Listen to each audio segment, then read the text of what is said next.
Termohon akan menyampaikan jawaban termohon terhadap perkara nomor 1 garis miring PHPU titik pres strip 12 Romawi garis miring 2024 yang dimohonkan oleh pasangan calon presiden dan wakil presiden nomor urut 1 Haji Anies Baswedan PhD dan Dr. Honoris Causa Haji Ahmad Muhaimin Iskandar.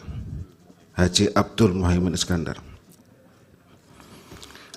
Yang Mulia Ketua Mahkamah Konstitusi, dengan hormat bersama ini kami Hasyim Asyari SHM SI PSD, Ketua Komisi Pemilihan Umum Republik Indonesia, dan seterusnya bertindak untuk dan atas nama Komisi Pemilihan Umum berdasarkan surat kuasa khusus nomor 44 strip garis miring PY.01.1 strip SU garis miring 07 strip 2024 tanggal 26 Maret 2024 memberi kuasa kepada Muhammad Afifuddin dan seterusnya dianggap dibacakan yang mulia.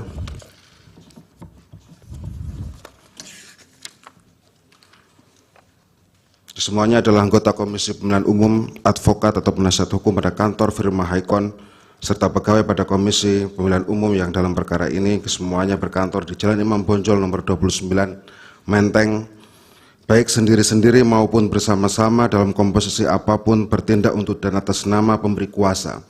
Selanjutnya disebut sebagai termohon dalam hal ini memberi jawaban termohon dalam perkara nomor 1 garis miring PHPU titik pres strip 12 Romawi 22 Romawi garis miring 2024 yang diajukan oleh pasangan calon presiden dan wakil presiden pemilu tahun 2024 nomor urut 1 sebagai berikut. Dalam eksepsi A. Kewenangan Mahkamah Konstitusi. Menurut termohon, Mahkamah Konstitusi tidak berwenang memeriksa, mengadili, dan memutus perkara perselisihan penetapan perolehan suara tahap akhir hasil pemilihan umum presiden dan wakil presiden tahun 2024 yang diajukan oleh pemohon dengan alasan sebagai berikut. Bahwa pasal 24C ayat 1 Undang-Undang Dasar 1945 menyatakan Mahkamah Konstitusi berwenang mengadili pada tingkat pertama dan terakhir yang putusannya bersifat final untuk menguji undang-undang terhadap Undang-Undang Dasar, memutus sengketa kewenangan lembaga negara yang kewenangannya diberikan oleh Undang-Undang Dasar, memutus pembubaran partai politik, memutus perselisihan tentang hasil pemilihan umum. Bahwa pasal 10 ayat 1 huruf D Undang-Undang nomor 24 tahun 2003 tentang Mahkamah Konstitusi dan seterusnya menyatakan Mahkamah Konstitusi berwenang mengadili pada tingkat pertama dan terakhir yang putusannya bersifat final untuk memutus perselisihan tentang hasil pemilihan umum. Bahwa pasal 475 ayat 1 Undang-Undang nomor 7 tahun 2017 tentang pemilihan umum dan seterusnya. Dasar-dasar hukum mungkin tidak perlu dibacakan. Siap yang mulia. Bahwa kewenangan masing-masing lembaga yang berkaitan dengan pelanggaran atau sengketa kepemiluan dapat dicantumkan dalam tabel sebagai berikut. Pelanggaran administrasi pemilihan yang bersifat terstruktur, sistematis, dan masif ditangani oleh Bawaslu dan Mahkamah Agung. Pelanggaran kode etik ditangani oleh DKPP. Pelanggaran administrasi bisa ditangani oleh KPU atau Bawaslu. Sengketa pemilihan ditangani oleh Bawaslu. Pelanggaran pidana ditangani oleh Sentra Gakumdu, Pengadilan Negeri, dan Pengadilan Tinggi. Sengketa tata usaha negara pemilihan ditangani oleh Bawaslu, Pengadilan Tinggi, Tata Usaha Negara, dan Mahkamah Agung. Perselisihan hasil pemilihan umum ditangani oleh Mahkamah Konstitusi. Bahwa telah jelaslah kewenangan Mahkamah Konstitusi dalam sengketa kepemiluan adalah memeriksa dan memutus perselisihan hasil pemilihan umum. Bahwa permohonan pemohon sama sekali tidak mendalilkan perselisihan tentang hasil pemilihan umum presiden dan wakil presiden, akan tetapi pemohon mendalilkan yang pertama, dugaan pengkhianatan terhadap konstitusi dan pelanggaran asas bebas, jujur, dan adil sebagaimana tertera pada halaman 22 sampai dengan 93 permohonan pemohon. Yang kedua, mendalilkan dugaan pelanggaran prosedur sebagaimana tertera pada halaman 93 sampai dengan halaman 98 permohonan pemohon. Dan yang ketiga, jikapun dalil pemohon terkait hasil pemilu yang dimasukkan dalam permohonan pada halaman 16 permohonan hanya memasukkan rekapitulasi suara pemilihan presiden dan wakil presiden yang ditetapkan oleh termohon tanpa menyandingkan dengan hasil perolehan suara menurut pemohon. bahwa berdasarkan hal-hal tersebut di atas, materi muatan permohonan pemohon bukanlah materi muatan perselisihan hasil pemilihan umum yang dapat diperiksa dan diputus oleh Mahkamah Konstitusi. Bahwa dengan demikian permohonan pemohon haruslah ditolak atau sekurang-kurangnya tidak dapat diterima. B. Eksepsi format permohonan. Bahwa format permohonan perselisihan hasil pemilu telah diatur dalam lampiran 1 Peraturan Mahkamah Konstitusi nomor 4 tahun 2023 dan seterusnya, bahwa format permohonan pemohon sama sekali tidak sesuai dengan pedoman penyusunan permohonan sebagaimana diatur dalam lampiran 1 PMK 2 tahun 2024 karena dalam posita permohonan tidak memuat persandingan perolehan suara yang benar menurut pemohon dan termohon. Bahwa selain itu, petitum yang dibuat oleh pemohon juga tidak memuat permintaan untuk menetapkan hasil perolehan suara yang benar menurut pemohon. Bahwa dengan demikian, format permohonan pemohon tidak memenuhi syarat formal sebagaimana diatur dalam PMK 2 tahun 2024. Permohonan pemohon haruslah ditolak atau sekurang-kurangnya tidak dapat diterima. C. Eksepsi permohonan tidak jelas dan kabur. Bahwa dalil-dalil pemohon merupakan dalil-dalil yang tidak jelas dan kabur, baik mengenai pihak, objek sengketa, tempat terjadinya, dan dasar hukum yang dipergunakan sebagai dasar permohonan yang sama sekali tidak mengarah pada perkara perselisihan hasil pemilihan umum. Bahwa pemohon tidak mendalilkan adanya perselisihan hasil pemilihan umum, melainkan hal-hal seperti nepotisme, pengangkatan penjabat kepala daerah yang masif untuk mengarahkan pilihan, keterlibatan aparatur negara, pengerahan kepala desa, sampai dengan penyalahgunaan bantuan sosial. Bahwa dengan demikian permohonan pemohon nyata-nyata telah kabur, keluar dari perihal permohonan dan semakin tidak jelas mendalilkan adanya perselisihan hasil pemilihan umum. Permohonan pemohon haruslah ditolak atau sekurang-kurangnya tidak dapat diterima. Romawi 2. Dalam pokok permohonan, bahwa termohon menyangkal setiap dan seluruh pernyataan, argumen, dalil, klaim, dan permohonan pemohon akuo kecuali terhadap hal-hal yang secara tertulis, kategoris, dan spesifik diakui validitas maupun kebenarannya oleh termohon. Bahwa dalil pemohon yang menuduh termohon sengaja menerima pencalonan pasangan calon nomor urut 2 secara tidak sah dan melanggar hukum, sebagaimana tercantum dalam permohonan pemohon pada halaman 22 sampai dengan halaman 34, adalah dalil yang tidak berdasar dan mengada-ngada. Bahwa menurut pemohon, termohon seharusnya tidak menerima pendaftaran Gibran Rakabuming Raka sebagai calon wakil presiden karena tidak memenuhi syarat formil. Bahwa termohon menolak dalil pemohon tersebut dengan alasan-alasan sebagai berikut. Bahwa tindakan termohon yang menerima pencalonan pasangan calon nomor urut 2 telah sesuai dengan peraturan perundang-undangan. Bahwa tahapan pencalonan pasangan calon presiden dan wakil presiden berdasarkan ketentuan pasal 3 ayat 1 Peraturan Komisi Pemilihan Umum nomor 19 tahun 2023 tentang pencalonan peserta pemilihan umum presiden dan wakil presiden meliputi pendaftaran bakal pasangan calon, verifikasi dokumen bakal pasangan calon, dan penetapan dan pengundian nomor urut pasangan calon. Bahwa partai politik peserta pemilu atau gabungan partai politik peserta pemilu dalam mendaftarkan bakal pasangan calon presiden dan wakil presiden ke KPU wajib menyerahkan dokumen persyaratan pencalonan dan dokumen persyaratan calon sebagaimana diatur dalam pasal 9 dan pasal 10 Peraturan KPU nomor 19 tahun 2023, junto pasal 18, pasal 19 dan pasal 21 Peraturan KPU nomor 19 tahun 2023. Dokumen persyaratan pencalonan yang diatur dalam pasal 9 yang dianggap dibacakan. Diatur pula dalam pasal 10 juga dianggap dibacakan. Sedangkan dokumen persyaratan calon diatur di dalam pasal 18 dianggap dibacakan.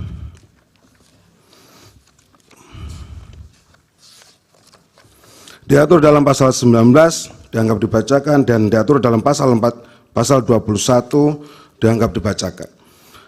Bahwa berdasarkan ketentuan pasal 32 Peraturan KPU nomor 19 tahun 2023 yang pada pokoknya mengatur Dalam dalam penerimaan pendaftaran bakal pasangan calon presiden dan wakil presiden, termohon inkasu KPU melakukan penerimaan dokumen persyaratan pencalonan dan dokumen persyaratan calon bakal pasangan calon presiden dan wakil presiden untuk memastikan dan memeriksa dua hal. Yang pertama adalah kelengkapan dokumen dan pemenuhan persyaratan pencalonan bakal pasangan calon. Dan yang kedua adalah kelengkapan dokumen persyaratan calon bakal pasangan calon. Bahwa terhadap pemeriksaan dokumen persyaratan pencalonan dan dokumen persyaratan calon bakal pasangan calon presiden dan wakil presiden, termohon inkasu KPU berdasarkan ketentuan pasal 35 Peraturan KPU nomor 19 tahun 2023 menetapkan status pendaftaran bakal pasangan calon presiden dan wakil presiden. Bahwa penetapan status pendaftaran bakal pasangan calon presiden dan wakil presiden sebagaimana dimaksud di atas berdasarkan ketentuan pasal 36 ayat 1 dan pasal 37 ayat 1 Peraturan KPU nomor 19 tahun 2023 terdapat dua kondisi, yaitu yang pertama jika dinyatakan lengkap atau dinyatakan belum lengkap. Bahwa status lengkap dalam pemeriksaan dokumen persyaratan pencalonan dan dokumen persyaratan calon bakal pasangan calon presiden dan wakil presiden pada tahapan pendaftaran pasangan calon presiden dan wakil presiden tidak untuk melakukan verifikasi kebenaran atau keabsahan dokumen persyaratan pencalonan dan dokumen persyaratan calon bakal pasangan calon presiden dan wakil presiden. Bahwa berdasarkan ketentuan pasal 3 ayat 2 huruf B Peraturan KPU nomor 19 tahun 2023, pelaksanaan tahapan pendaftaran bakal pasangan calon presiden dan wakil presiden termasuk pemeriksaan kesehatan bakal pasangan calon presiden dan wakil presiden. Bahwa berdasarkan ketentuan pasal 36 ayat 2 Peraturan KPU nomor 19 tahun 2023, dalam hal status pemeriksaan dokumen persyaratan pencalonan dan dokumen persyaratan calon bakal pasangan calon presiden dan wakil presiden dinyatakan lengkap, termohon inkasu KPU memberikan surat pengantar dan tanda terima surat pengantar pemeriksaan kesehatan di rumah sakit yang telah ditunjuk termohon inkasu KPU kepada bakal pasangan calon presiden dan wakil presiden.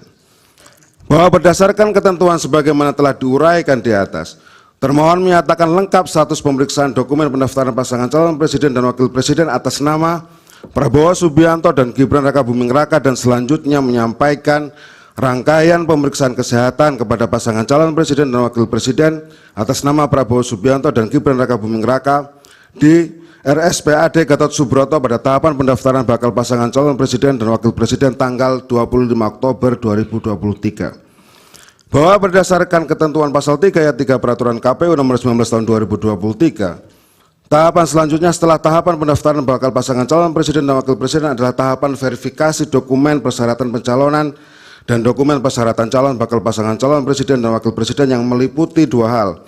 Yang pertama, verifikasi dokumen persyaratan pencalonan dan dokumen persyaratan calon bakal pasangan calon presiden dan wakil presiden. Dan yang kedua, perbaikan dokumen persyaratan pencalonan dan dokumen persyaratan calon bakal pasangan calon presiden dan wakil presiden dan verifikasi dokumen hasil perbaikan. Bahwa hasil verifikasi yang telah dilakukan oleh termohon terhadap dokumen persyaratan pencalonan dan dokumen persyaratan calon bakal pasangan calon presiden dan wakil presiden atas nama Prabowo Subianto dan Gibran Rakabuming Raka adalah memenuhi syarat. Bahwa oleh karena dokumen persyaratan pencalonan dan dokumen persyaratan calon bakal pasangan calon presiden dan wakil presiden atas nama Prabowo Subianto dan Gibran Rakabuming Raka telah dinyatakan memenuhi syarat berdasarkan ketentuan pasal 52, pasal 53, dan pasal 54 Peraturan KPU nomor 19 tahun 2023 menetapkan bakal pasangan calon presiden dan wakil presiden atas nama Prabowo Subianto dan Gibran Rakabuming Raka sebagai pasangan calon presiden dan wakil presiden pemilu 2024 melalui keputusan Komisi Pemilihan Umum nomor 1632 tahun 2023 tentang penetapan pasangan calon peserta pemilihan umum presiden dan wakil presiden tahun 2024 tanggal 13 November 2023 dan menetapkan nomor urut pasangan calon presiden dan wakil presiden atas nama Prabowo Subianto dan Gibran Rakabuming Raka melalui keputusan Komisi Pemilihan Umum nomor 1644 tahun 2023 tentang penetapan nomor urut pasangan calon peserta pemilihan umum presiden dan wakil presiden tahun 2024 tanggal 14 November 2023. Bahwa perlu juga ditegaskan, pemohon juga tidak mengajukan pembatalan keputusan KPU nomor 1632 tahun 2023 maupun keputusan KPU nomor 1644 tahun 2023.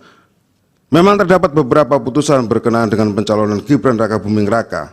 Misalnya, putusan nomor 730 garis miring BDT PN Jakarta Pusat, tetapi tidak diajukan oleh pemohon, tapi diajukan oleh orang lain, oleh Mardijaya, oleh Ahmad Rizal Robiananta, Agung Tegar Prakoso. Putusan nomor 283 garis miring BDTG PN SKT yang menyoal juga tidak diajukan oleh pemohon tapi diajukan oleh orang lain, Dr. Andis Aryono Lestari. Putusan nomor 56 garis miring G garis miring 2024 garis miring PTWN Jakarta juga tidak diajukan oleh pemohon tapi diajukan oleh Sanggul Hamonangan Sirait. Ada 3 putusan yang lainnya yang semuanya juga tidak diajukan oleh pemohon yang mulia. Tampak jelas di dalam tabel tidak satu pun gugatan yang diajukan oleh pemohon untuk menyoal pendaftaran Gibran Rakabuming Raka. Bahwa terhadap keputusan KPU nomor 1632 garis miring 2023 dan keputusan KPU nomor 1644 garis miring 2023 juga tidak pernah dilayangkan permohonan pembatalan oleh permohon. Terlebih kedua keputusan aku tidak pernah menjadi objek pelanggaran pemilu oleh Bawaslu baik berupa temuan atau laporan sehingga kedua keputusan tersebut tetap berlaku sebagai dasar hukum penetapan pasangan calon presiden dan wakil presiden serta penetapan nomor urut pasangan calon presiden dan wakil presiden. Bahwa berdasarkan uraian seluruh fakta dan dasar hukum sebagaimana telah diuraikan di atas, termohon berpandangan dalam pelaksanaan tahapan pencalonan bakal pasangan calon presiden dan wakil presiden pemilu 2024 inkasu dalam menerima, memeriksa, dan memverifikasi dokumen persyaratan pencalonan dan dokumen persyaratan calon bakal pasangan calon presiden dan wakil presiden atas nama Prabowo Subianto dan Gibran Rakabuming Raka serta menetapkan pasangan calon atas nama Prabowo Subianto dan Gibran Rakabuming Raka sebagai pasangan calon presiden dan wakil presiden dalam pemilu 2024 telah sesuai dengan asas dan prinsip-prinsip penyelenggaraan pemilu serta telah melaksanakan tugas, wewenang, dan tanggung jawabnya berdasarkan peraturan perundang-undangan. Bahwa proses pendaftaran pasangan calon presiden dan wakil presiden dalam pemilu tahun 2024 juga diawasi oleh Bawaslu dan tidak ada catatan yang dilayangkan oleh Bawaslu kepada termohon berkaitan dengan saran perbaikan terhadap tata cara, mekanisme, dan prosedur pendaftaran pasangan calon presiden dan wakil presiden. Hal ini menunjukkan bahwa termohon telah melaksanakan tahapan pendaftaran pasangan calon presiden dan wakil presiden sesuai dengan ketentuan peraturan perundang-undangan. Bahwa selanjutnya, andai pun pemohon mendalilkan penetapan pasangan calon wakil presiden nomor urut 2 tidak memenuhi syarat formil, semestinya pemohon melayangkan keberatan atau setidak-tidaknya keberatan ketika pelaksanaan mulai dari pengundian nomor urut pasangan calon sampai dengan pelaksanaan kampanye dengan metode debat pasangan calon. Bahwa dalam kenyataannya pemohon tidak mengajukan keberatan sama sekali kepada termohon, baik ketika pelaksanaan pengundian nomor urut pasangan calon maupun pelaksanaan kampanye dengan metode debat pasangan calon. Sebaliknya, pemohon bersama pasangan calon nomor urut 2 mengikuti tahapan pengundian nomor urut dan tahapan kampanye dengan metode debat pasangan calon. Bahkan dalam pelaksanaan kampanye dengan metode debat pasangan calon, pemohon saling melempar pertanyaan, jawaban, serta sanggahan dalam semua kesempatan kampanye dengan metode debat yang difasilitasi oleh termohon. Sekali lagi yang mulia, pemohon tidak menyampaikan keberatan apapun. Bahwa tampak aneh apabila pemohon baru mendalilkan dugaan tidak terpenuhinya syarat formil pendaftaran pasangan calon presiden tahun 2024 setelah diketahui hasil penghitungan suara. Pertanyaannya adalah, andai kata pemohon memperoleh suara terbanyak dalam pemilu 2024, apakah pemohon akan mendalilkan dugaan tidak terpenuhinya syarat formil pendaftaran pasangan calon? Tentu jawabannya tidak, yang mulia. Bahwa berdasarkan semua uraian di atas, dalil pemohon yang menuduh termohon sengaja menerima pencalonan pasangan calon nomor urut 2 secara tidak sah dan melanggar hukum menjadi tidak terbukti. Bahwa pemohon mendalilkan lumpuhnya independensi penyelenggara pemilu karena intervensi kekuasaan sebagaimana tercantum dalam permohonan pemohon pada halaman 35 sampai dengan halaman 50 adalah dalil yang lemah dan tidak berdasar. Bahwa penyelenggara pemilu dalam hal ini termohon telah menjalankan penyelenggaraan dan tahapan pemilu dengan mendasarkan pada prinsip-prinsip mandiri, jujur, adil, berkepastian hukum, tertib, terbuka, proporsional, profesional, akuntabel, efektif, efisien, dan aksesibel dengan alasan-alasan sebagai berikut. Bahwa anggota KPU periode 2022-2027 telah dipilih melalui proses seleksi yang terbuka, partisipatif, dan akuntabel. Bahwa sebagai bagian dari proses seleksi yang terbuka, partisipatif, dan akuntabel, dibentuklah tim seleksi KPU dan Bawaslu tentunya, yang didasarkan pada keputusan Presiden nomor 120/P tahun 2021 tentang pembentukan tim seleksi calon anggota KPU masa jabatan tahun 2022-2027 dan calon anggota Bawaslu masa jabatan tahun 2022-2027.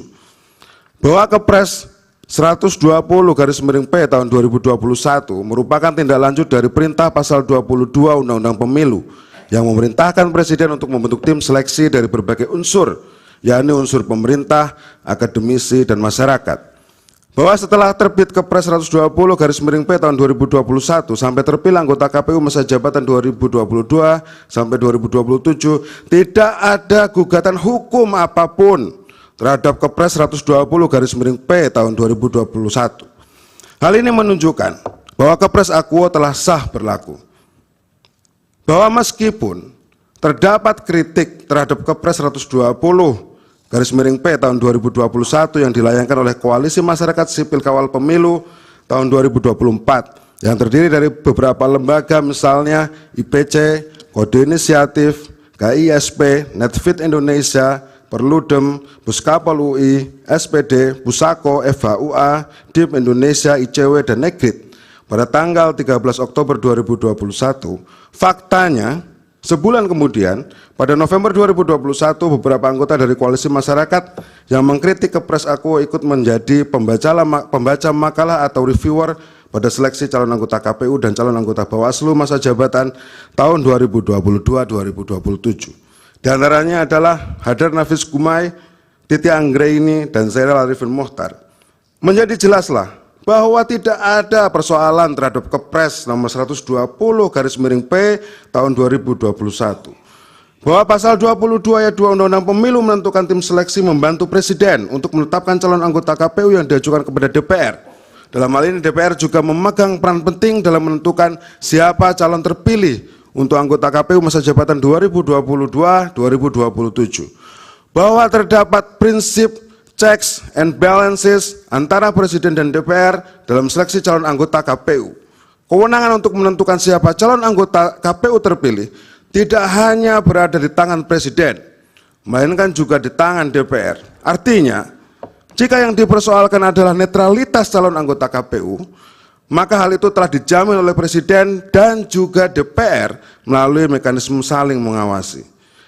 Bahwa selanjutnya pemohon mendalilkan tidak netralnya calon anggota KPU terpilih dengan menghubungkannya pada persoalan verifikasi partai politik.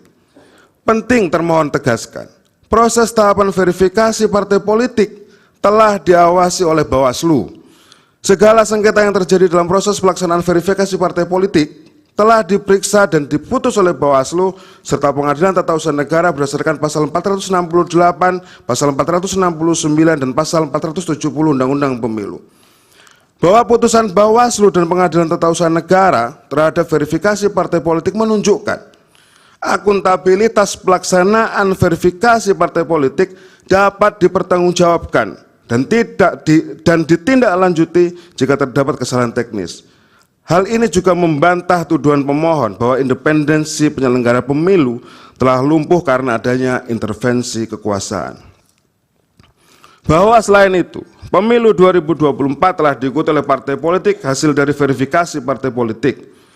Bahkan hasil perolehan suara partai politik dalam pemilihan umum 2024 yang diikuti oleh partai politik hasil verifikasi telah ditetapkan melalui keputusan KPU nomor 360 tahun 2024 tentang penetapan hasil pemilihan umum Presiden dan Wakil Presiden, anggota Dewan Perwakilan Rakyat, Dewan Perwakilan Daerah, Dewan Perwakilan Rakyat Daerah Provinsi, dan Dewan Perwakilan Rakyat Daerah Kabupaten Kota secara nasional dalam pemilihan umum tahun 2024. Bahwa dengan demikian, dalil pemohon yang meyakini independensi penyelenggara pemilu telah lumpuh karena intervensi kekuasaan telah terbantahkan, sebab proses penyelenggaraan pemilu telah terlaksana dengan langsung, umum, bebas, rahasia, jujur, dan adil.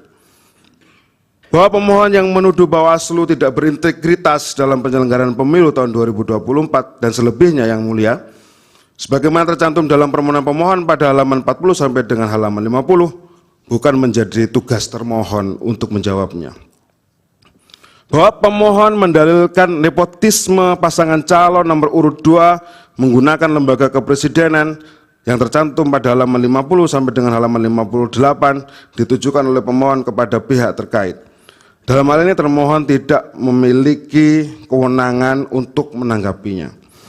Bahwa pemohon mendalilkan pengangkatan pejabat kepala daerah yang masif dan digunakan untuk mengarahkan pilihan yang terdapat dalam permohonan pemohon pada halaman 58 sampai dengan halaman 66, serta dalil pejabat kepala daerah menggerakkan struktur di bawahnya yang ada di halaman 66 sampai dengan halaman 63 permohonan pemohon, bukan pula menjadi tugas dan tanggung jawab termohon untuk membantahnya.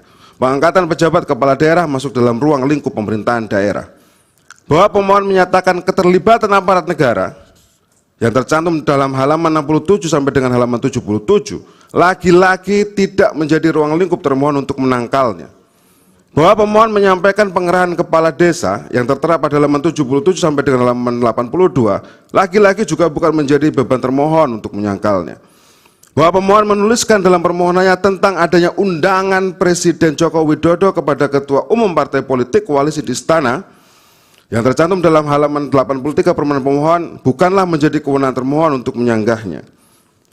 Bahwa pemohon menuduh adanya intervensi ke Mahkamah Konstitusi yang mulia, jadi Mahkamah Konstitusi juga ikut didalilkan yang mulia, tertera pada halaman 84 sampai dengan halaman 86 permohonan pemohon bukan menjadi kewenangan termohon untuk menjawabnya.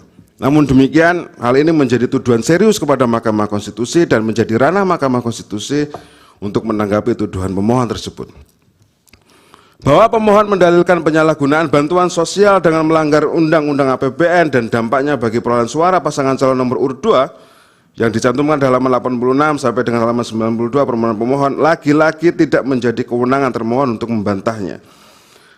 Bahwa pemohon menyatakan kenaikan gaji dan tunjangan penyelenggara pemilu di momen kritis yang dalam uraiannya menunjuk pada kenaikan tunjangan kinerja pegawai Bawaslu. Nah, ini sekarang urusannya Bawaslu ini. Melalui Perpres nomor 18 tahun 2024 bukan menjadi urusan rumah tangga termohon, tetapi urusan domestik Bawaslu. Sekali lagi termohon tidak mempunyai kewenangan untuk menjawabnya. Bahwa pemohon mendalilkan adanya pelanggaran prosedur mengenai ditemukannya manipulasi DPT sebanyak 502.564 mohon izin yang mulia, mohon maaf, 502.000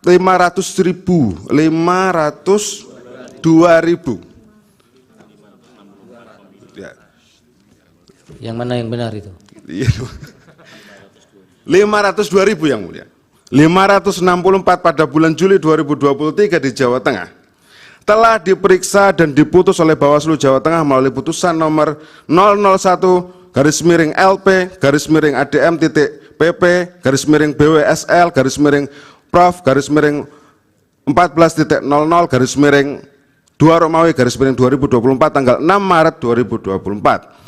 Amar putusan aku menyatakan terlapor dalam hal ini KPU Provinsi Jawa Tengah tidak terbukti secara sah dan meyakinkan melakukan perbuatan melanggar tata cara, prosedur atau mekanisme pada tahapan pemilu sesuai dengan ketentuan peraturan perundang-undangan. Bahwa bahkan Bawaslu RI telah menerbitkan putusan koreksi nomor 001-BWSL-00.00/00-3 tanggal 20 Maret 2024. Amar putusan aku menyatakan menolak permintaan koreksi yang diajukan oleh Listiani Widyaningsih sebagai pelapor dan menguatkan putusan Bawaslu Provinsi Jawa Tengah nomor 001-LP dan seterusnya tanggal 6 Maret 2024. Bahwa dengan demikian yang mulia, tuduhan pemohon terhadap manipulasi DPT yang juga dilaporkan ke Bawaslu dan belum mendapatkan putusan, klaimnya belum mendapatkan putusan yang mulia, adalah tuduhan yang manipulatif. Sebab faktanya Bawaslu Provinsi Jawa Tengah telah menerbitkan putusan pada tanggal 6 Maret 2024 dan Bawaslu RI telah menerbitkan putusan koreksi pada tanggal 20 Maret 2024. Hal ini menunjukkan dalil pemohon tidak didasarkan pada data yang faktual dan cenderung manipulatif. Jika demikian, siapa yang sebenarnya manipulatif? Pemohon atau termohon?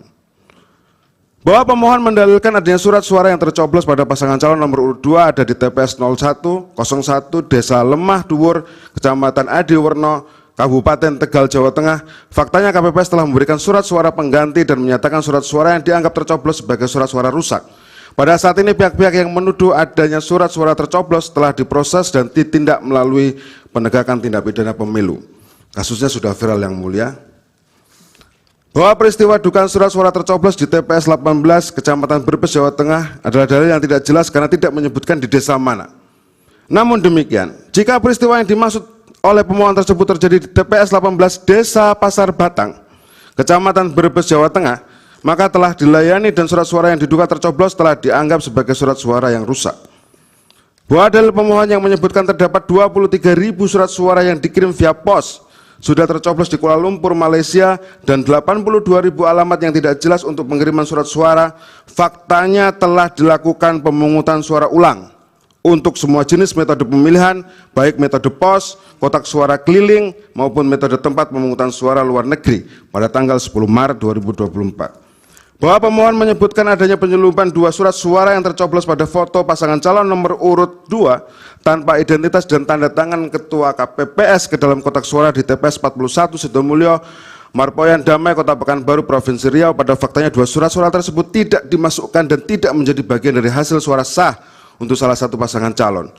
Bahwa pemohon mendalilkan adanya pengurangan suara paslon nomor urut 1 di TPS 006 Kelurahan Soco, Kecamatan Dawe, Kabupaten Kudus adalah tidak benar dan tidak berdasar. Pada faktanya tidak ada pengurangan suara.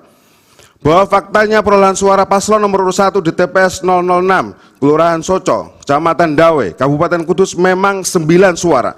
Dalam dokumen C hasil PPWP tidak terjadi pengurangan apapun terhadap perolehan surat suara paslon nomor urut 1.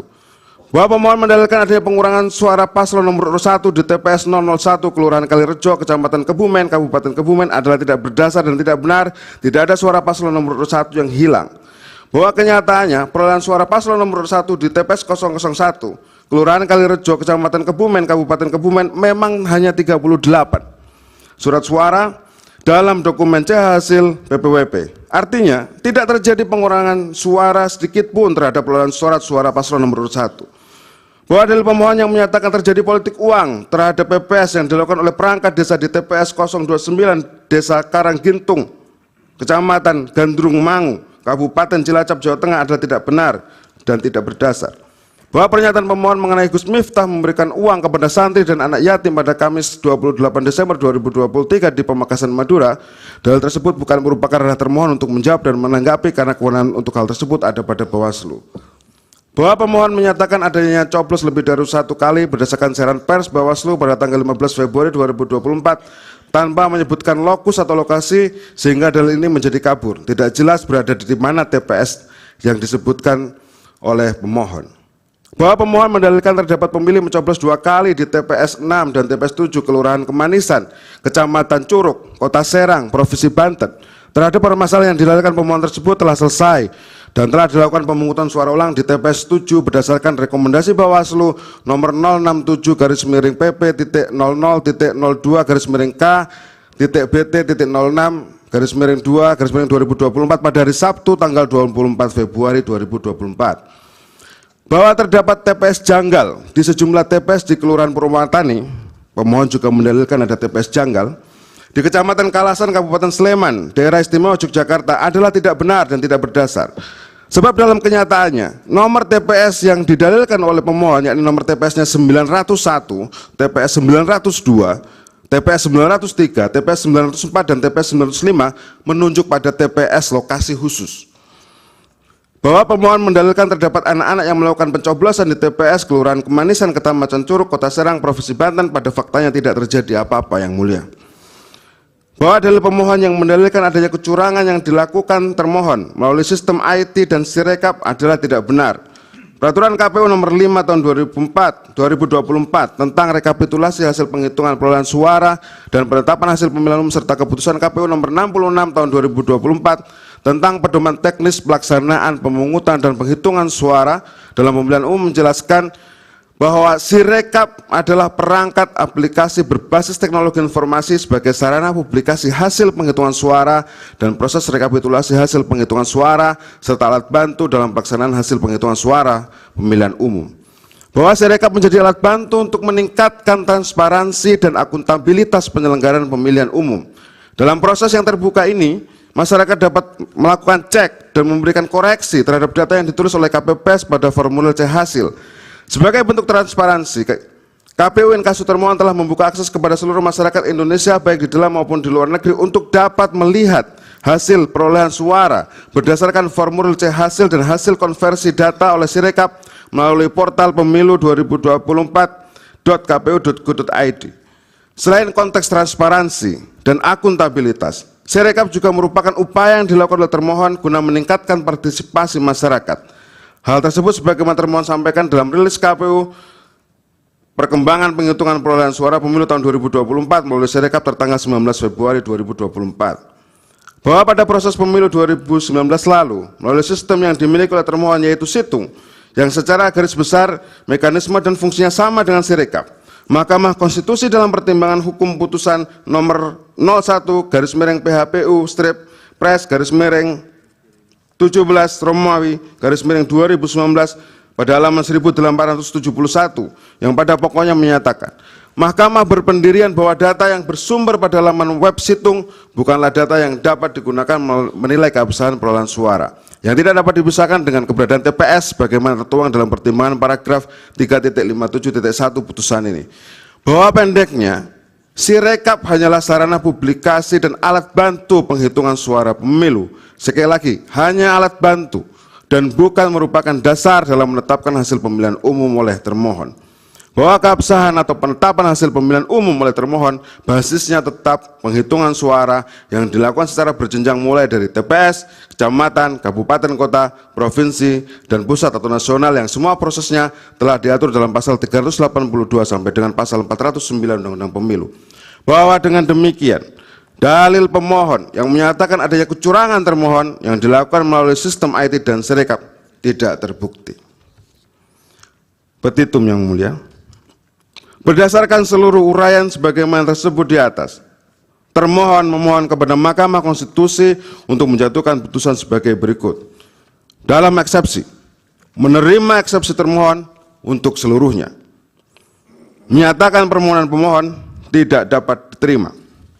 Dalam pokok perkara, menolak permohonan pemohon untuk seluruhnya. Menyatakan benar dan tetap berlaku keputusan Komisi Pemilihan Umum nomor 360 tahun 2024 tentang penetapan hasil pemilihan umum presiden dan wakil presiden, anggota Dewan Perwakilan Rakyat, Dewan Perwakilan Daerah, Dewan Perwakilan Rakyat Daerah Provinsi, dan Dewan Perwakilan Rakyat Daerah Kabupaten Kota secara nasional dalam pemilihan umum tahun 2024 tertanggal 20 Maret 2024. Menetapkan perolehan suara hasil pemilihan umum presiden dan wakil presiden tahun 2024 yang benar adalah sebagai berikut. Pasangan calon nomor urut 1, Haji Anies Rashid Baswedan PSD dan Dr. Honoris Causa Haji Abdul Muhaimin Iskandar sebanyak perolehan suaranya 40.971.906. Pasangan calon nomor urut 2, Haji Prabowo Subianto dan Gibran Raka Buming Raka, perolehan suaranya 96.214.691. Pasangan calon nomor urut 3, Haji Ganjar Pranowo SHMIP dan Profesor Dr. Haji Mahfud MD, Haji Muhammad Mahfud MD, perolehan suaranya 27.040.878. Total suara sah 164.227.475. Tahu apabila yang mulia berpendapat lain, mohon putusan yang seadil-adilnya. Demikian yang mulia, jawaban termohon dalam perkara nomor 1 /PHPU-Pres/2022/2024 yang dimohonkan oleh pasangan calon presiden dan wakil presiden nomor urut 1. Demikian yang mulia yang dapat kami sampaikan jawabannya, kurang dan lebihnya kami mohon maaf. Wallahul muwaffiq ila aqwamit thoriq. Wassalamualaikum warahmatullahi wabarakatuh. Waalaikumsalam. Siapa yang ingin membacakan untuk jawaban nomor 2? Untuk yang hadir supaya perhatikan, jangan main handphone ya, daripada nanti ditegur secara langsung kurang bagus, apalagi disuruh keluar sama security. Silakan Pak. Mohon izin yang mulia, jadi ini borongan kerjanya yang mulia. Bismillahirrahmanirrahim. Jawaban termohon terhadap perkara nomor 2 garis miring PHPU titik pres strip 2022 strip 2024 yang dimohonkan oleh pasangan calon presiden dan wakil presiden nomor urut 3 Haji Ganjar Pranowo SH/MIP dan Profesor Dr. Haji Muhammad Mahfud MD. Yang mulia Ketua Mahkamah Konstitusi Republik Indonesia dan hormat, bersama ini kami Hasyim Asyari SH MSc PSD, Ketua Komisi Pemilihan Umum Republik Indonesia, bertindak untuk dan atas nama Komisi Pemilihan Umum berdasarkan Surat Kuasa Khusus nomor 45 garis miring PY titik 01.1 strip SU garis miring 07 garis miring 2014 tanggal 26 Maret 2024 yang dalam perkara ini memberikan kuasa khusus kepada Muhammad Afifuddin dan seterusnya. Kesemuanya adalah anggota Komisi Pemilihan Umum, advokat dan konsultan hukum pada kantor hukum firma Haikon, serta pegawai pada Komisi Pemilihan Umum yang dalam perkara ini kesemuanya berkantor di Jalan Imam Bonjol nomor 29 Menteng. Baik sendiri-sendiri maupun bersama-sama bertindak untuk dan atas nama pemberi kuasa selanjutnya disebut sebagai termohon, dalam hal ini menyampaikan jawaban termohon dalam perkara nomor 2 garis miring PHPU titik pres garis miring 22 Romawi garis miring 2024 yang diajukan oleh pasangan calon presiden dan wakil presiden dalam pemilu tahun 2024 nomor urut 3 sebagai berikut. Bisa dalam langsung eksepsi ke halaman 11 Pak. Bapak tidak buat ringkasan, jadi kami bisa membantu untuk mendirect Ya. dan keterangan Bapak. langsung halaman 11 Ya. yang mulia. Siap yang mulia. Angka 2 ya. Ini juga membantu kami yang mulia karena puasa-puasa juga biar lebih cepat. Angka 2. Tidak sinkronnya antara bagian posita dan petitum permohonan. Bahwa bagian posita permohonan pemohon akuo sebagian besar adalah klaim pemohon mengenai pelanggaran dan kecurangan dalam proses pemilu 2024. Bahwa apabila bagian posita permohonan tersebut dikaitkan dengan bagian petitum permohonan, maka nyata-nyata terdapat ketidaksinkronan yang diuraikan sebagai berikut. Posita permohonan pemohon mendalilkan adanya pelanggaran dan kecurangan yang bersifat TSM dalam proses pemilu 2024 antara lain berupa abuse of power yang terkoordinasi. Ini model baru yang mulia, jadi selain TSM ada APT namanya sekarang, abuse of power yang terkoordinasi. Yang didalilkan antara lain dilakukan oleh Presiden, bahwa dalam permohonan pemohon sebagian besar berisi uraian yang berkaitan dengan pelanggaran dan atau kecurangan yang dilakukan oleh Presiden dan jajarannya. Namun fakta hukumnya Presiden bukanlah peserta pemilu dan bukan pula pihak yang berperkara dalam sengketa PHPU akuo. Sehingga argumentasi permohonan pemohon baik yang termuat dalam posita maupun petitum permohonan menjadi tidak tepat disampaikan dalam sengketa PHPU ini dan salah sasaran. Karena hal tersebut tidak berkaitan dengan termohon. Sehingga hal tersebut menjadikan tidak sinkronnya posita dengan petitum pemohon yang pendiskualifikasinya salah satu paslon presiden dan wakil presiden sebagai berikut. Dianggap dibacakan yang mulia. Nomor 4, posita permohonan pemohon mendalilkan adanya pelanggaran dan kecurangan yang bersifat terstruktur, sistematis, dan masif dalam proses pemilu antara lain berupa abuse of power yang terkoordinasi yang dilakukan antara lain dilakukan oleh Presiden. Hal tersebut juga tidak ada kaitannya atau hubungannya dengan petitum 4 pemohon tentang permohonan pemungutan suara ulang. Sebagai berikut dianggap dibacakan. Bahwa perkara akuo adalah tentang perselisihan hasil pemilihan umum sehingga harus ada persandingan hasil penghitungan suara antara versi pemohon dibandingkan dengan versi termohon. Bahwa apabila disimak dari segenap dalil-dalil permohonan pemohon baik dalam posita maupun petitumnya maka sama sekali bukan tentang persandingan hasil penghitungan suara dan selisih penghitungan suara tetapi tentang klaim, pelanggaran dan kecurangan dalam proses pemilu dan ujung-ujungnya adalah petitum yang meminta diskualifikasi salah satu paslon presiden dan wakil presiden presiden dan permintaan pemungutan suara ulang tanpa mengikutsertakan paslon presiden dan wakil presiden yang didiskualifikasi. Sedemikian menjadi nyata, jelas dan terang benderang bahwa peserta pemohon tersebut tidak sinkron dengan petitum permohonan. Penyebutan lokus dan identitas TPS dalam permohonan tidak jelas dan tidak spesifik. Bahwa dalam permohonan pemohon terdapat penyebutan dan TPS yang tidak jelas lokusnya, antara lain dianggap dibacakan yang mulia, bahwa dengan demikian kekurang cermatan dalam pengidentifikasian 5.449 TPS tersebut menjadikan permohonan pemohon menjadi tidak jelas dan kabur karena tidak dijelaskan di mana TPS-TPS-nya. Eksepsi permohonan pemohon tidak sesuai dengan format permohonan sesuai ketentuan hukum acara. Menurut termohon, permohonan pemohon tidak sesuai dengan syarat formil dan material permohonan dengan alasan-alasan sebagai berikut. Bahwa ketentuan tentang permohonan PHPU diatur dalam pasal 8 ayat 6 PMK Tata Beracara PHPU Pilpres, dianggap dibacakan yang mulia. Bahwa dalam ketentuan pasal 86 ayat 6, pasal 8 ayat 6 huruf B angka 4 PMK nomor 4 tahun 2023 tersebut di atas dalam pokok permohonan, pemohon harus mencantumkan adanya kesalahan termohon dalam hasil penghitungan suara dan menyandingkannya dengan hasil penghitungan suara yang benar versi pemohon. Bahwa fakta hukumnya dalam permohonan pemohon akuo pada halaman 16 sampai dengan 18 di bawah subjudul 5 pokok perkara telah disampaikan klaim berupa pengakuan.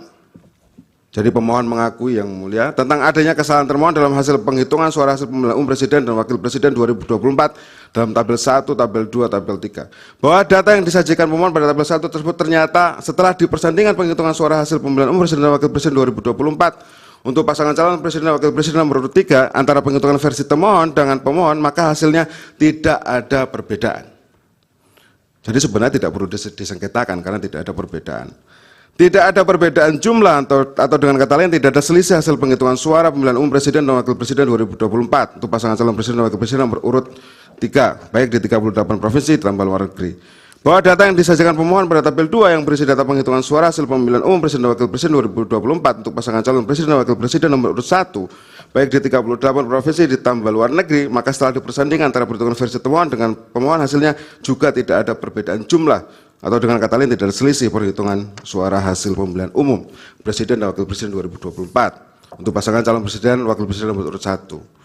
Bahwa pemohon telah membuat pengakuan berupa tidak adanya perbedaan jumlah atau tidak ada selisih hasil penghitungan suara hasil pemilihan umum presiden dan wakil presiden 2024 untuk pasangan calon presiden dan wakil presiden nomor urut 3. Bahwa namun pada halaman 18 sampai dengan 19 permohonan pemohon ditampilkan tabel 3 yang berisi data penghitungan suara hasil pemilihan umum presiden dan wakil presiden 2024 untuk pasangan calon presiden dan wakil presiden nomor urut 2 baik di 38 provinsi ditambah luar negeri, maka setelah dipersandingkan antara perhitungan versi termohon dengan pemohon hasilnya atau selisihnya adalah berbeda 100% karena hasil penghitungan suara hasil pemilihan umum presiden dan wakil presiden 2024 untuk pasangan calon presiden dan wakil presiden nomor urut 2 versi pemohon adalah 0 atau nihil. Bahwa penghitungan suara hasil pemilihan umum presiden dan wakil presiden 2024 untuk pasangan calon presiden dan wakil presiden nomor urut 2 versi pemohon adalah 0 atau nihil sebagaimana termuat dalam tabel 3 tersebut dikarenakan adanya pelanggaran TSM, pelanggaran prosedur pemilihan menurut pemohon. Bahwa klaim terjadinya pelanggaran yang bersifat TSM dan pelanggaran prosedur pemilu sebagaimana uraian pemohon tersebut dilakukan oleh siapa atau pihak mana dan apa yang kaitannya dengan perhitungan suara hasil pemilihan umum presiden dan wakil presiden oleh termohon, bahwa makna dari penghitungan adalah hasil dari proses menghitung. Namun klaim pemohon dalam tabel 03 tabel 03 tersebut bukan lagi hasil dari proses menghitung dan mempersandingkan hasil penghitungan hingga akhirnya dapat diketahui selisihnya, tetapi tentang klaim pemohon yang tidak menghitung perolehan suara pasangan calon presiden dan wakil presiden nomor urut 2 padahal dalam pasal 8 ayat 6 huruf B angka 4 PMK nomor 4 tahun 2023 tersebut di atas permohonan pemohon disyaratkan memuat hasil penghitungan suara yang benar menurut pemohon, bahwa permohonan pemohon akuo tidak sesuai dengan pasal 8 ayat 6 huruf B angka 4 PMK nomor 4 tahun 2023 tentang tata beracara dalam perkara perselisihan hasil pemilihan umum presiden dan wakil presiden. Dalam pokok permohonan, bahwa termohon menolak setiap maupun seluruh dalil, pernyataan, keterangan, dan argumen yang disampaikan oleh pemohon kecuali yang secara jelas, tegas, dan tertulis diakui kebenarannya oleh termohon. Bahwa pemohon mendalilkan nepotisme ditujukan oleh pemohon kepada pihak terkait. Dalam hal ini termohon tidak memiliki kewenangan untuk menanggapinya. Bahwa terkait pelanggaran TSM, termohon menyampaikan bahwa dalil pemohon yang menyatakan Mahkamah Konstitusi seyogianya memeriksa permohonan pemohon yang mempermasalahkan pelanggaran terstruktur masif dan sistematis karena alasan adanya kekosongan hukum dalam Undang-Undang Pemilu dan instrumen penegakan hukum pemilihan umum yang tidak berjalan secara efektif adalah dalil yang sama sekali tidak tepat dan tidak benar. bahwa sudah ada ketentuan hukum yang dijadikan sebagai acuan dan dasar untuk memeriksa dan memutus dugaan pelanggaran terstruktur, sistematis, dan masif, sekurang-kurangnya terdapat 3 peraturan perundang-undangan yang saling terkait atau dapat dikaitkan yang menjadi hukum dalam memeriksa dugaan nepotisme yang mengarah pada pelanggaran administratif, yakni Undang-Undang tentang Pemilu, Undang-Undang tentang Penyelenggaraan Negara yang Bebas dan Bersih dari Korupsi, Kolusi dan Nepotisme, dan Peraturan Bawaslu Nomor 8 Tahun 2022 tentang penyelesaian pelanggaran administratif pemilihan umum. Bahwa pemeriksaan dugaan pelanggaran administratif pemilu yang terjadi secara struktur, sistematis, dan masif, sebagaimana dilakukan oleh pemohon yang diatur dalam pasal 286 ayat 1, junto pasal 286 ayat 6, dan pasal 463 ayat 1, junto pasal 460 ayat 1 Undang-Undang Pemilu, dimana dengan perbuatan atau tindakan yang melanggar tata cara, prosedur, atau mekanisme yang berkaitan dengan administrasi pelaksanaan pemilihan umum dalam setiap tahapan penyelenggaraan pemilihan umum, dan atau perbuatan atau tindakan menjanjikan dan atau memberikan uang atau materi lainnya untuk mengambil penyelenggara pemilihan umum dan atau pemilih. Bahwa dalam Undang-Undang Pemilu, lembaga yang diperintahkan untuk memeriksa dugaan 2 jenis pelanggaran administratif yang TSM adalah Bawaslu. Bahwa dengan demikian, jika terdapat dugaan pelanggaran administratif yang TSM dalam pemilu, maka Bawaslu lah yang diberikan kewenangan untuk memeriksa. Bahwa apakah nepotisme yang melahirkan abuse of power yang terkoordinasi yang mengarah pada pelanggaran TSM dalam pemilu sebagaimana tuntutan pemohon tidak dapat diperiksa oleh Bawaslu? Tentunya tidak. Bawaslu tetap bisa memeriksa dugaan abuse of power yang terkoordinasi sebagaimana dalil pemohon itu. Bahwa definisi mengenai nepotisme diatur dalam pasal 1 angka 5 Undang-Undang 28 tahun 99 yang menyatakan nepotisme adalah setiap perbuatan penyelenggara negara secara melawan hukum yang menguntungkan kepentingan keluarganya dan atau kroninya di atas kepentingan masyarakat, bangsa, dan negara. Bahwa selanjutnya definisi mengenai pelanggaran administratif pemilu yang terjadi secara struktur, sistematis, dan masif diatur dalam pasal 1 angka 33 Perbawaslu 8 2022 yang menyebutkan, dianggap dibacakan yang mulia, bahwa dalam pasal 56 ayat 2 Perbawaslu 8 tahun 2022 tersebut disebutkan TSM dalam pelanggaran administratif pemilu meliputi kecurangan yang dilakukan oleh aparat struktural baik aparat pemerintah, penyelenggara pemilu secara kolektif atau secara bersama-sama. Pelanggaran yang direncanakan secara matang, tersusun dan sangat rapi, dan dampak pelanggaran yang sangat luas pengaruhnya terhadap hasil pemilu, bukan hanya sebagian. Bahwa jika disandingkan ketentuan pasal 1 angka 5 Undang-Undang 28 tahun 99 dan pasal 1 angka 33 junto pasal 56 ayat 2 Perbawaslu 8 tahun 2022, terdapat kesesuaian antara definisi nepotisme dengan definisi pelanggaran administratif pemilu yang TSM. Kesesuaian tersebut setidak-tidaknya sama-sama memuat adanya perbuatan, adanya subjek yang melakukan penyelenggara negara, aparat pemerintah, penyelenggara pemilu, adanya perencanaan yang matang, dan adanya perbuatan yang melawan hukum. Bahwa bersandingnya Undang-Undang 28 tahun 99 dan Perbawaslu 8 tahun 2022, serta ditambah dengan berjajarnya Undang-Undang Pemilu, membuat dugaan nepotisme dalam pemilihan TSM dapat diperiksa berdasarkan ketiga peraturan tersebut. Bahwa dengan demikian, dalil pemohon yang menyatakan terdapat kekosongan hukum, sehingga Mahkamah Konstitusi harus memeriksa dugaan nepotisme dalam penyelenggaraan pemilu yang TSM menjadi runtuh. Sebab Undang-Undang Pemilu, Undang-Undang 28 tahun 99 dan Perbawaslu 8 tahun 2022 telah cukup menjadi dasar hukum yang berlaku sebagai dasar dalam memeriksa dugaan nepotisme dalam penyelenggaraan pemilu yang TSM.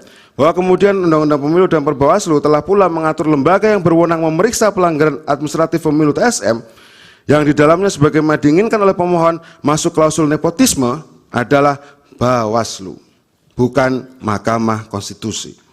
Bahwa oleh karena itu telah terang benderang pemohon yang memilih memasukkan permohonan dugaan pelanggaran administratif pemilu TSM kepada Mahkamah Konstitusi daripada kepada Bawaslu, padahal masih ada waktu itu 14 hari, adalah benar-benar salah alamat dan patutlah untuk ditolak atau setidak-tidaknya dinyatakan tidak dapat diterima.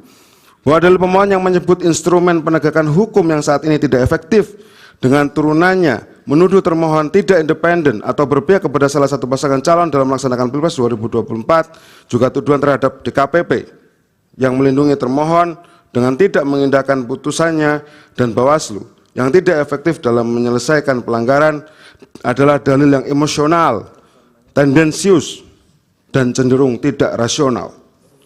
Bahwa terhadap dalil pemohon yang menyatakan langkah DKPP untuk melindungi Hasyim Asyari, kami menghitung yang mulia, nama Hasyim Asyari disebut sekitar 33 kali yang mulia.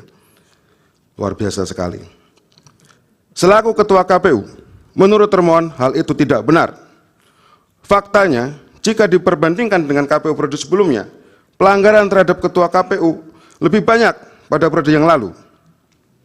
Berikut rekapitulasi sanksi putusan DKPP antara KPU periode 2022 sampai 2027 dengan KPU periode 2017 sampai 2022. Arif Budiman, jumlah pengaduan 45, rehabilitasinya nanti dibaca sendiri, mohon maaf para pihak. Intinya adalah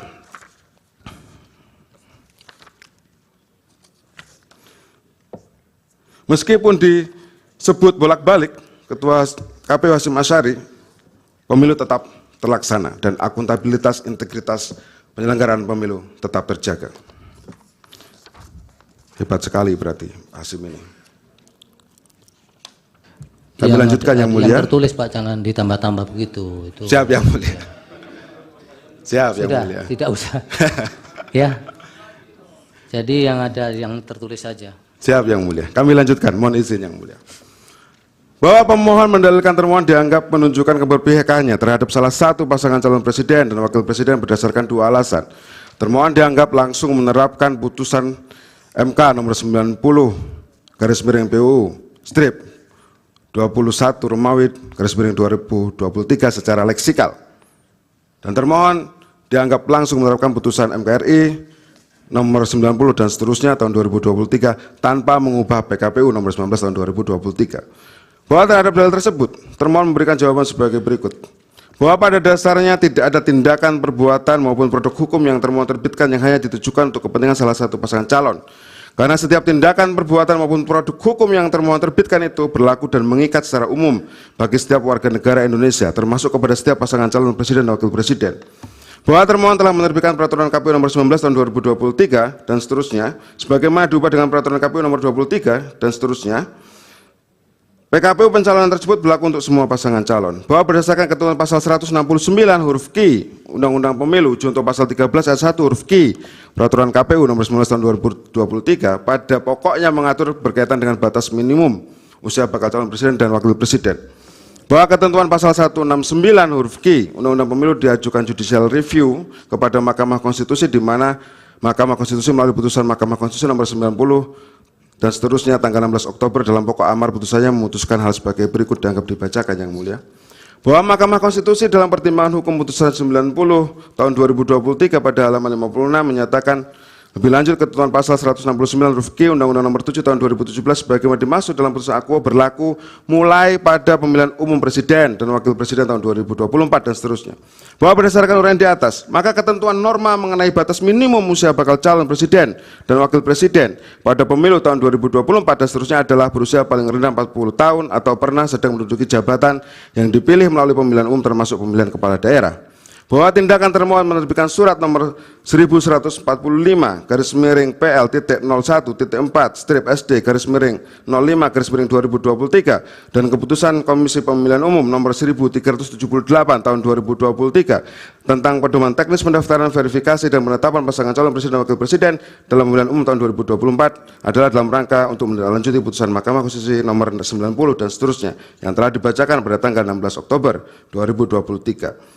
Bahwa tindakan termohon yang dianggap pemohon langsung menerapkan putusan MK nomor 90 tahun 2023 yang telah dibacakan pada tanggal 16 Oktober 2020 ini dikarenakan berdasarkan ketentuan pasal 24 ayat 1 Undang-Undang Dasar 1945 junto penjelasan pasal 10 ayat 1 huruf A dan pasal 47 Undang-Undang MK sebagaimana telah diubah beberapa kali terakhir dengan Undang-Undang nomor 7 tahun 2020 tentang kekuasaan dan pasal 29 ayat 1 Undang-Undang nomor 48 tahun 2009 tentang kekuasaan kehakiman serta pasal 77 peraturan MK nomor 2 tahun 2021 tentang tata beracara dan perkara pengujian undang-undang pada pokoknya mengatur bahwa putusan Mahkamah Konstitusi bersifat final, yakni putusan Mahkamah Konstitusi langsung memperoleh kekuatan hukum tetap sejak diucapkan dan tidak ada upaya hukum yang dapat ditempuh. Sifat final dalam putusan Mahkamah Konstitusi mencakup pula kekuatan hukum mengikat, final and binding. Bahwa di samping itu, secara teoritis, menurut Sukri Asari, Merinde, dan kawan-kawan dalam tulisannya pada Jurnal Konstitusi, volume 10 nomor 4, Desember 2013, dengan judul Modal dan Implementasi Putusan Mahkamah Konstitusi dalam Pengujian Undang-Undang, Studi Putusan tahun 2003 sampai 2012, menyatakan bahwa salah satu bentuk putusan Mahkamah Konstitusi adalah putusan yang bersifat langsung dan dapat dieksekusi, atau self-implementing, yang artinya, Putusan Mahkamah Konstitusi pada prinsipnya berlaku terhadap ketentuan yang dinyatakan dibatalkan dan tidak berlaku lagi, tetapi hal tersebut tidak menimbulkan kekosongan hukum, sehingga pada umumnya putusan tersebut secara otomatis dieksekusi tanpa perlu ditindaklanjuti oleh lembaga lain. Itu berkaitan putusan 90 ya Pak? Ya. Langsung ke 33, Oke, angka 17. Dianggap dibacakan selebihnya. Dianggap dibacakan yang mulia.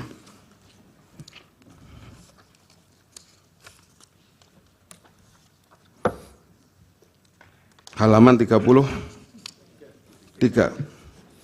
Angka 17. Bahwa termohon inkasu KPU telah melakukan mekanisme penyusunan dan penetapan peraturan KPU nomor 23/2023 dengan berpedoman pada ketentuan peraturan perundangan dengan mekanisme sebagai berikut. Mekanismenya dianggap dibacakan yang mulia. Bahwa pada setiap tahapan yang dilakukan oleh termohon inkasu KPU dalam menyusun dan menetapkan peraturan KPU nomor 23 tahun 2023, mulai dari mendasarkan pada kewenangan yang dimiliki, berkonsultasi dengan DPR, harmonisasi, persetujuan final dalam pleno, penandatanganan dan pengajuan permohonan pengundangan serta publikasi di laman resmi JDH KPU adalah guna melaksanakan asas pembentukan peraturan perundang-undangan yang baik sebagaimana diatur dalam pasal 5 Undang-Undang nomor 12 tahun 2011 tentang pembentukan peraturan perundang-undangan. Sebagaimana telah beberapa kali diubah terakhir dengan Undang-Undang nomor 13 tahun 2022 tentang perubahan kedua atas Undang-Undang nomor 12 tahun 2011 tentang pembentukan peraturan perundang-undangan. Bahwa dengan demikian, dalil pemohon yang menyatakan adanya keberpihakan termohon terhadap pasangan calon nomor urut 2 adalah tuduhan yang tidak benar dan sudah seharusnya untuk ditolak. Sedemikian berdasarkan segala tersebut di atas, dalil pemohon itu patut dinyatakan oleh Mahkamah sebagai dalil yang tidak mendasar menurut hukum. Bahwa terhadap dalil pemohon tentang pelanggaran prosedur pemilihan, bahwa terkait kelebihan dan kekurangan surat suara termohon mempunyai mekanisme kontrol terkait dengan distribusi surat suara karena penerimaan surat suara dibuatkan dengan berita acara. Apabila ada surat suara yang kurang, maka akan ada permohonan pemenuhan kekurangan surat suara dan dilandasi dengan berita acara. Apabila ada surat suara yang ditemukan tidak layak sebelum pemungutan suara, maka dimintakan ganti terhadap surat suara yang tidak layak tersebut. Kemudian surat suara yang tidak layak tersebut dimusnahkan. Hal ini juga tertuang dalam berita acara. Pada saat proses pemungutan suara, surat suara yang tidak digunakan maka diberi tanda X sebagai tanda agar tidak disalahgunakan dan dicatat dengan C plano yang bisa dilihat oleh semua orang termasuk saksi. Hal ini menandakan mekanisme kontrol yang dibuat oleh KPU mempunyai unsur transparan dan mekanisme yang dibuat oleh KPU juga dapat diakses oleh semua orang. Hal ini membuktikan bahwa KPU memiliki mekanisme kontrol yang kuat terhadap kebijakan distribusi surat suara. Bahwa untuk membuktikan sekaligus membantah dalil pemohon terkait kelebihan surat suara, berikut termohon sampaikan gambaran di 2 provinsi. Adapun provinsi lain termohon sudah menyiapkan semua alat buktinya termasuk isu pada kekurangan surat suara yang sekaligus dipersoalkan oleh pemohon. Tabel mohon dianggap dibacakan yang mulia. Kelompok penyelenggara pemungutan suara tidak menjelaskan cara pemungutan suara dan penghitungan suara yang ditentukan oleh pemohon, bahwa pemohon mendalilkan adanya kelompok penyelenggara pemungutan suara yang tidak menjelaskan cara pemungutan dan penghitungan suara di 5.449 TPS. Pemohon mengutipnya dari Bawaslu. Bahwa data di atas masih sangat umum dan tidak jelas baik waktu maupun lokasi TPS yang spesifik, ada permasalahan seperti yang disampaikan oleh pemohon. Bahwa dalil pemohon yang berkaitan dengan adanya kelompok KPPS yang tidak menjelaskan cara pemungutan dan penghitungan suara ini juga tidak ada pengaruh atau signifikansi terhadap perolehan hasil pemilu sehingga tidak masuk kualifikasi perselisihan hasil pemilihan umum. Pemilih menggunakan haknya lebih dari sekali. Bahwa pemohon mendalilkan adanya pemilih menggunakan haknya lebih dari 1 kali yang terjadi di 2.413 TPS. Sumbernya dari Bawaslu. Bahwa data di atas masih sangat umum dan tidak jelas baik waktu maupun lokasi TPS yang spesifik, ada permasalahan yang seperti disampaikan oleh pemohon. Bahwa dalil pemohon yang berkaitan dengan adanya pemilih menggunakan haknya lebih dari 1 kali dan tidak menjelaskan dan menjabarkan daerah mana saja yang tidak terjadi pemilih menggunakan haknya lebih dari 1 kali sehingga termohon tidak menanggapinya lebih lanjut dan juga tidak ada pengaruh atau signifikansinya terhadap perolehan hasil pemilu, oleh karena tidak masuk kualifikasi perselisihan hasil pemilihan umum. Surat suara yang sudah tercoblos. Bahwa pemohon mendalilkan adanya surat suara yang tercoblos pada pasangan calon nomor 2 ada di Provinsi Jawa Barat. Faktanya KPPS telah memberikan surat suara pengganti dan menyatakan surat suara yang dianggap tercoblos sebagai surat suara yang rusak. Pada saat ini pihak-pihak yang menuduh adanya surat suara tercoblos telah diproses dan tidak ditindak melalui penegakan tindak pidana pemilu. Bahwa peristiwa dugaan surat suara tercoblos di Provinsi Jawa Barat adalah dalil yang tidak jelas karena tidak menyebutkan di TPS mana atau desa kelurahan mana. Namun demikian jika peristiwa yang dimaksud oleh pemohon tersebut terjadi di Provinsi Jawa Barat, maka telah dilayani dan surat suara yang diduga tercoblos telah dianggap sebagai surat suara yang rusak. Penghitungan dilakukan sebelum waktu pemungutan selesai. Pemohon menyatakan Penghitungan dilakukan sebelum waktu pemungutan selesai merupakan dalil yang tidak jelas dan tidak berdasar menurut hukum karena pemohon tidak spesifik menyebutkan lokus dan tempus atas kejadian inkasu. Pemohon kemudian membangun narasi seolah-olah tindakan termohon yang melakukan penghitungan dilakukan sebelum waktu pemungutan selesai telah dikonfirmasi oleh Bawaslu. Faktanya termohon tidak pernah mendapatkan rekomendasi untuk melaksanakan pemungutan suara ulang sebagaimana dalil atau tuduhan tersebut yang disampaikan oleh pemohon. Maka terhadap dalil pemohon haruslah ditolak. Kelompok penyelenggara pemungutan suara tidak memberikan C hasil salinan. Bahwa dalil pemohon tentang adanya kelompok penyelenggara pemungutan suara tidak memberikan C hasil salinan adalah tidak benar dan bahkan dalil tersebut cenderung mengada-ngada tanpa berdasarkan fakta yang terjadi di lapangan. Ketidaksesuaian jumlah surat suara dengan jumlah pemilih. Bahwa dalil pemohon tentang adanya ketidaksesuaian jumlah suara dengan jumlah pemilih adalah tidak benar dan bahkan dalil tersebut cenderung mengada-ngada tanpa berdasarkan fakta yang terjadi di lapangan. Permasalahan Sirekap. Bahwa dalil pemohon yang mendalilkan adanya kecurangan yang dilakukan oleh termohon melalui sistem IT dan Sirekap adalah tidak benar. Keputusan KPU nomor 66 tahun 2024 menyatakan bahwa Sirekap adalah perangkat aplikasi berbasis teknologi informasi sebagai sarana publikasi hasil penghitungan suara dan proses rekapitulasi hasil penghitungan suara serta alat bantu dalam pelaksanaan hasil penghitungan suara pemilu.